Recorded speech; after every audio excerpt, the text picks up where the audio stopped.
Halo, Assalamualaikum warahmatullahi wabarakatuh. Saya Dewi Nopitasari, saya mahasiswi STIMA IMI Ciputat. Kali ini saya akan mempresentasikan sebuah buku yang berjudul Dasar-Dasar Manajemen karya dari Dr. Chandra Wijaya, MPD, dan Muhammad Rifai, MPD. Kemudian manajemen. Manajemen berasal dari kata to manage yang berarti mengatur. Dalam hal mengatur akan timbul masalah, problem, proses, dan pertanyaan tentang apa yang diatur, siapa yang mengatur, dan mengapa harus diatur, apa tujuan pengaturan tersebut. Dapat ditarik kesimpulan bahwa manajemen merupakan proses memperoleh suatu tindakan dari orang lain untuk mencapai tujuan yang diinginkan. Sejarah manajemen. Sejarah manajemen itu sendiri dibagi menjadi tiga, yaitu perkembangan awal manajemen, kemudian manajemen ilmiah dimulai dari tahun 1900 sampai 1920, dan manajemen modern. Perkembangan awal manajemen. Peradaban kuno pada bagian barat Mesopotamia dan tulisan-tulisan orang-orang Mesir kuno sekitar tahun 1200 sebelum Masehi menunjukkan sudah adanya pengetahuan serta penggunaan manajemen untuk mengelola soal-soal politik. Itu menurut Winardi tahun 1990. Kemudian sejarah Yunani kuno dan kerajaan Romawi banyak memberikan bukti tentang pengetahuan manajemen terutama dalam pengelolaan persidangan di pengadilan, praktek pemerintah, organisasi tentara, kesatuan usaha-usaha kelompok, dan pelaksanaan otoritas. Mulai dari manajemen ilmiah tahun 1900 sampai 1920. Dianggap sebagai bapak manajemen ilmiah, seorang insinyur dan industrialis Amerika yang teori manajemennya dianggap radikal pada zamannya dalam meningkatkan produktivitas, yaitu Frederick Winslow Taylor, tahun 1856 sampai 1915. Dari pengalaman Taylor, menyadari bahwa problem produktivitas yang sebenarnya berasal dari sikap tak acuh pekerja dan manajer. Sebagian sikap tak acuh tersebut timbul karena baik para manajer maupun pekerja tidak mengetahui apa yang dinamakan kerja layak untuk setiap hari kerja dan upah layak untuk setiap hari kerja. Modern. Henry Fayol, seorang industrialis berkebangsaan Prancis, merupakan bapak manajemen modern. Dia mengembangkan aktivitas manajerial yang mencakup teknikal, komersial. Komersial itu meliputi membeli, menjual, dan menukarkan. Dasar-dasar manajemen 14 finansial, kemudian kepastian, akunting, dan manajerial. Prinsip-prinsip manajemen. Apa sih prinsip-prinsip manajemen itu? Sehingga manajer itu dapat menghindari atau mengurangi kesalahan dalam pekerjaannya. Menurut Malayu, prinsip adalah suatu pernyataan fundamental atau kebenaran umum yang dapat dijadikan pedoman pemikiran dan tindakan. Muncul dari hasil penelitian dan pengalaman. Prinsip ini sifatnya permanen, umum, dan setiap ilmu pengetahuan memiliki asas yang mencerminkan intisari, kebenaran-kebenaran dasar dalam bidang ilmu tersebut.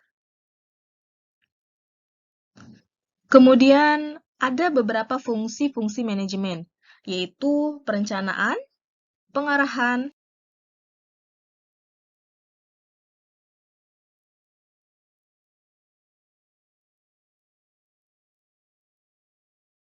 fungsi manajemen. Fungsi-fungsi manajemen ada beberapa tahapan, meliputi perencanaan atau planning, pengarahan atau directing, koordinasi, dan pengawasan atau controlling. Pengertian organisasi. Organisasi adalah institusi atau wadah tempat orang berinteraksi dan bekerja sama sebagai suatu unit terkoordinasi terdiri setidaknya 2 orang atau lebih yang berfungsi mencapai satu sasaran atau serangkaian sasaran. Unsur pembentuk organisasi. Di sini kita ada beberapa unsur pembentuk organisasi, yaitu terdiri dari sekelompok orang, memiliki tujuan yang jelas, adanya kerjasama, punya peraturan, punya tempat, dan tentu saja harus punya modal. Bentuk organisasi. Organisasi itu ada bentuknya, yaitu organisasi line, organisasi line dan staff, organisasi fungsional, dan organisasi kepanitiaan. Kepemimpinan. Kepemimpinan pada intinya merupakan upaya mempengaruhi dan menggerakkan orang lain untuk bekerja sama dalam rangka mencapai tujuan bersama yang telah ditentukan sebelumnya. Di buku ini kita juga dijelaskan tentang hukum kepemimpinan, yaitu berkomunikasi.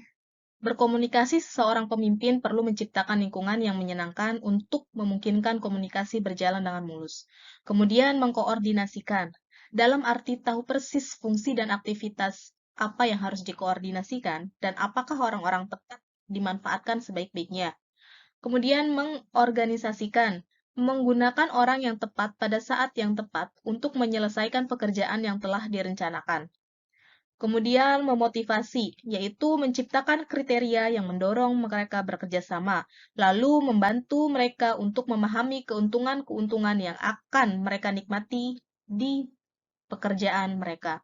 Kemudian memanfaatkan sumber daya, menggunakan karyawan dan peralatan secara tepat dan semaksimal mungkin, tetapi juga harus menyediakan dana yang cukup untuk menyelesaikan pekerjaan tersebut. Motivasi. Motivasi itu sendiri mengacu pada proses di mana upaya seorang diberikan energi, diarahkan, dan berkelanjutan menuju pencapaian tujuan. Definisi ini memiliki 3 elemen, yaitu energi, arah, dan ketekunan. Pemberian energi, arah, dan ketekunan dilakukan oleh pemimpin dalam organisasi kepada bawahannya guna menciptakan kinerja anggota organisasi sehingga tujuan dan organisasi dapat tercapai. Hubungan motivasi tersebut dapat dinyatakan sebagai berikut, yaitu P sama dengan M plus A plus E. Itu menurut Griffin, di mana P yaitu performance atau kinerja, M atau motivation, motivasi, A itu ability atau kemampuan, sedangkan E itu environment, lingkungan. Asas-asas motivasi.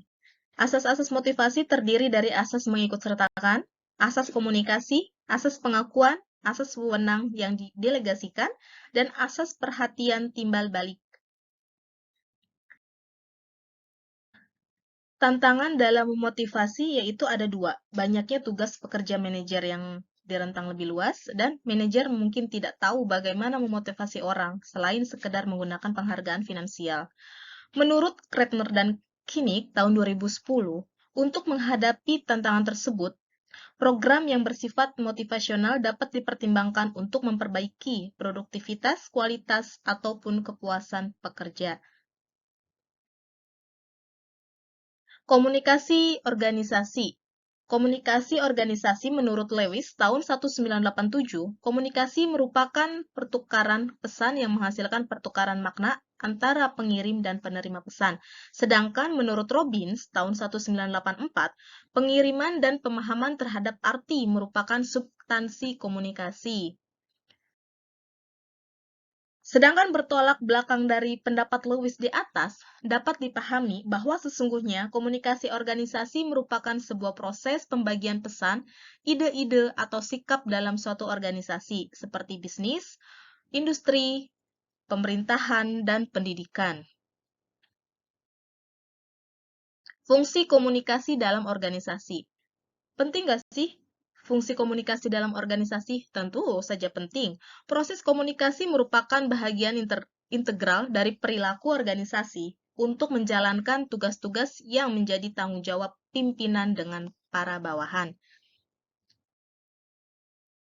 4 fungsi komunikasi dalam organisasi menurut Kohler, yaitu fungsi informatif, fungsi regulatif, fungsi persuasi, dan fungsi integratif.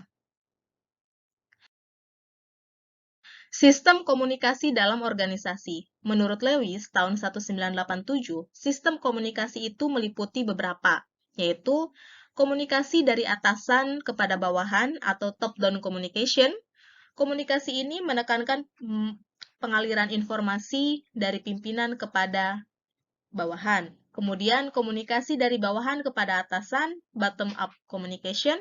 Komunikasi ini pada prinsipnya merupakan upaya memberikan dorongan berupa penyampaian ide-ide, pelepasan perasaan emosi, serta pemikiran pribadi. Kemudian yang terakhir yaitu komunikasi mendatar, horizontal communication. Dalam prakteknya, komunikasi ini muncul dalam kerjasama pemecahan masalah dan koordinasi dalam pelaksanaan pekerjaan. Pengambilan keputusan. Pengambilan keputusan adalah pekerjaan sehari-hari dari manajemen sehingga kita perlu mengetahui apakah pengambilan keputusan itu, bagaimana kita tiba pada keputusan itu, apa keputusan itu, tingkat-tingkatannya, klasifikasinya, dan jenis-jenisnya. Nah, di buku ini kita juga akan membahas masalah-masalah tersebut. Yang pertama yaitu hakikat pengambilan keputusan. Pengambilan keputusan adalah aspek yang paling penting dari kegiatan manajemen. Ia merupakan kegiatan sentral dari manajemen menurut Peron tahun 1968. Merupakan kunci kepemimpinan menurut Gore tahun 1959. Anti kepemimpinan menurut Siagian tahun 1988. Sebagai satu karakteristik yang fundamental menurut Moore tahun 1966, sebagai jantung kegiatan administratif, Michel tahun 1978, suatu saat krisis bagi tindakan administratif, Robin 1998, bahkan Higgins tahun 1979 melanjutkan bahwa pengambilan keputusan adalah kegiatan yang paling penting dari semua kegiatan karena di dalamnya manajer terlibat. Dan malahan kata Hoy dan Miskel juga sama, tahun 1978. Yang kedua yaitu pentingnya pengambilan keputusan. Pengambilan keputusan mempunyai arti penting bagi maju mundurnya organisasi, terutama karena pada masa depan suatu organisasi banyak ditentukan oleh pengambilan keputusan. Dalam berbagai organisasi besar berabad-abad yang lampau, kelihatannya para pemimpin mengambil keputusan cenderung memberi tempat yang lebih menonjol pada unsur bertindak atau doing. Itulah salah satu rintangan sehingga konsep pengambil keputusan tidak dapat berkembang dengan cepat, menurut Bridges et al. Tahun 1971. Yang ketiga, apakah pengambilan keputusan itu? Pengambilan keputusan ialah proses memilih suatu alternatif dengan cara bertindak dengan metode yang efisien sesuai dengan situasi proses itu untuk menentukan dan menyelesaikan masalah organisasi.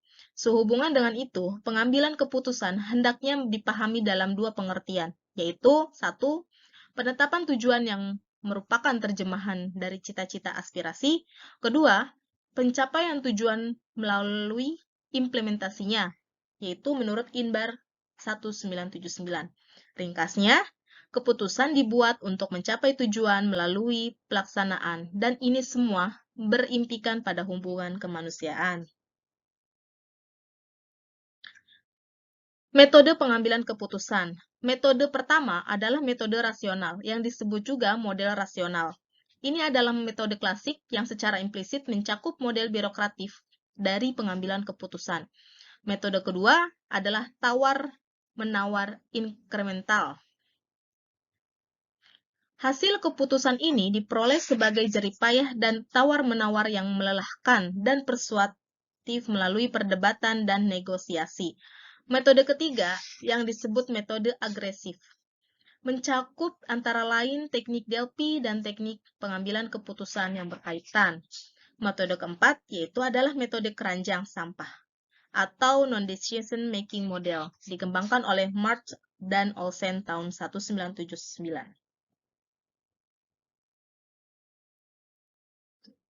Teori-teori pengambilan keputusan. Secara umum, teori-teori pengambilan keputusan berbeda antara satu dengan yang lain. Menurut Brinklow, tahun 1977, menyebutkan beberapa aliran dalam pengambilan keputusan. Apa sih aliran yang dimaksud? Yaitu aliran birokratik, aliran manajemen saintifik, aliran rasional ekonomi, aliran hubungan kemanusiaan, aliran satisficing, aliran analis sistem.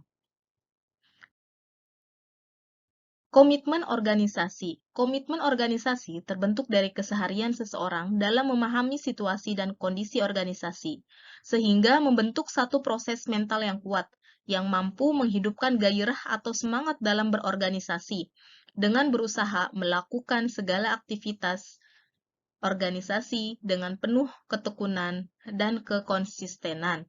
Pemahaman ini timbul dari rasa kepedulian yang tinggi untuk melakukan perubahan yang signifikan terhadap kondisi fisik maupun non-fisik organisasi.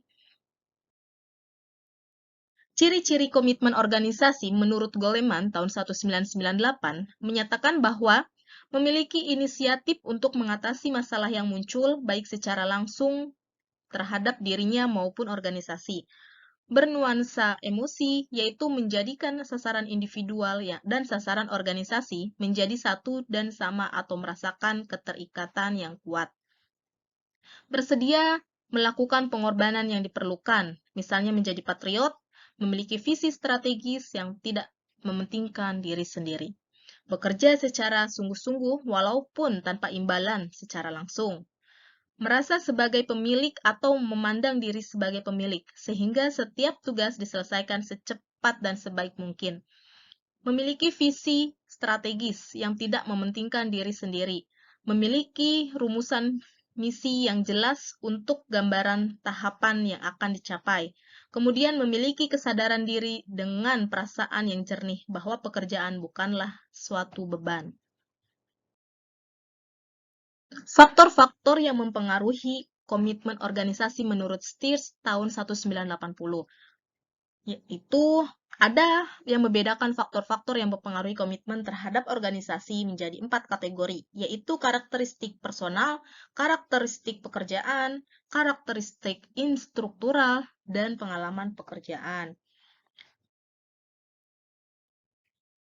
Keefektifan kerja juga dimaknai sebagai kemampuan untuk memilih tujuan yang tepat atau peralatan yang tepat untuk mencapai tujuan yang telah ditetapkan. Seorang manajer efektif dapat memilih pekerjaan yang harus dilakukan atau cara yang tepat untuk mencapai suatu tujuan. Gibson, Ivankevich, dan Lee tahun 1996 juga mengemukakan perspektif keefektifan seperti keefektifan individual, keefektifan kelompok, dan keefektifan organisasi. Tingkat yang paling dasar adalah keefektifan individual, yang menekankan pada kinerja tugas dari pegawai tertentu atau anggota organisasi. Pemimpin dapat secara rutin menilai keefektifan individu melalui proses evaluasi prestasi untuk menentukan siapa yang akan menerima kompensasi, promosi, balas jasa yang tersedia dalam organisasi. Kemudian tingkat yang kedua yaitu keefektifan kelompok. Sangat jarang sekali individu bekerja sendiri. Pegawai biasanya bekerja dalam kelompok, sehingga masih diperlukan perspektif lain dari keefektifan kelompok. Secara sederhana, keefektifan kelompok dapat diartikan sebagai jurnal kontribusi seluruh anggota. Dan yang terakhir, perspektif yang ketiga adalah keefektifan organisasi. Organisasi terdiri dari individual dan kelompok. Terima kasih. Assalamualaikum warahmatullahi wabarakatuh.